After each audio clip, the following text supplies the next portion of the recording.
అందరికీ నమస్కారం. Gold and silver ప్రియులకు స్వాగతం, సుస్వాగతం. గత 10 రోజులుగా సిల్వర్ ధరలు ఎలా ఉన్నాయో చూద్దాం ఈ వీడియోలో. అంత మేరకే కాకుండా చాలామంది సిల్వర్ మీద ఇన్వెస్ట్ చేస్తున్నారు కాబట్టి వారికి మంచి విషయాలు అంటే ముఖ్యంగా మార్కెట్ ట్రెండ్ గురించి చెప్పాలని అనుకుంటున్నాను. ఒకే వారంలో స్థిర స్థాయిలో ఉన్న తర్వాత తాజాగా 2000 వృద్ధి చేసుకుంది. డిమాండ్ మరపు లేకపోయినా గత కొన్ని రోజుల్లో మలుపులు తిరుగుతూ మార్పులు కనిపించాయి.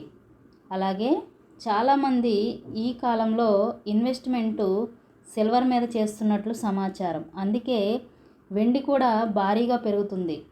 అలాగే ముఖ్యంగా ట్రెండ్ మరియు సూచనలు చూస్తే స్థిరత్వం ప్లస్ వృద్ధి 1వ తారీఖు నుండి 4వ తారీఖు వరకు 1,23,000 ఉన్న వెండి స్థాయి ఈరోజు 5 ఆగస్టు కదా 1,25,000 రూపాయలకి చేరింది. అంటే 2 రోజుల్లోనే మనకి 2,000 వృద్ధి అనేది పెరిగింది. కాబట్టి ఇలా ఉండగా గత 10 రోజులుగా వెండి ధరలు ఎలా ఉన్నాయో ఒకసారి చూద్దాం రండి. ఆగస్టు 5వ తారీఖున అంటే ఈరోజు కేజీ వెండి ధర 1,25,000 రూపాయలు. ఆగస్టు 4వ తారీఖున 1,23,000 రూపాయలు. ఆగస్టు 3వ తారీఖున 1,23,000 రూపాయలు. ఆగస్టు 2వ తారీఖున 1,23,000 రూపాయలు. ఆగస్టు 1వ తారీఖున 1,23,000 రూపాయలు. అంటే చూడండి ఎన్ని రోజులు స్థిరంగా కొనసాగిన వెండి.